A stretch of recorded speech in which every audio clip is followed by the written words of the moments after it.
So I've kind of introduced this idea of dialectics, right? This idea of bringing together opposites, seeing things from new perspectives or different perspectives.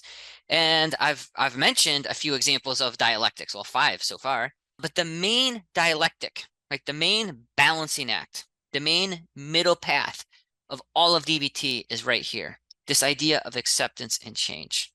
And here's why this is so important, especially when you're working with borderline. So people with borderline, as I've already mentioned, have been chronically invalidated. So they desperately need acceptance.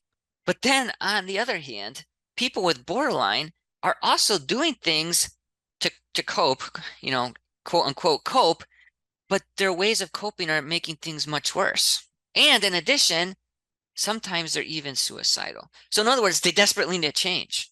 So now what? They need to be accepted and they need to change.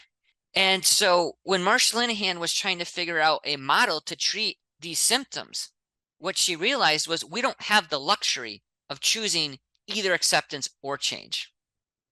We need both. But that's the art and science of DBT.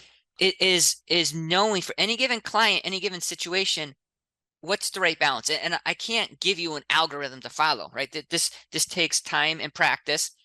The main idea here is that even though acceptance and change seem like opposites, they're not really so opposite. And that's the whole idea of dialectics, right? We bring together opposites.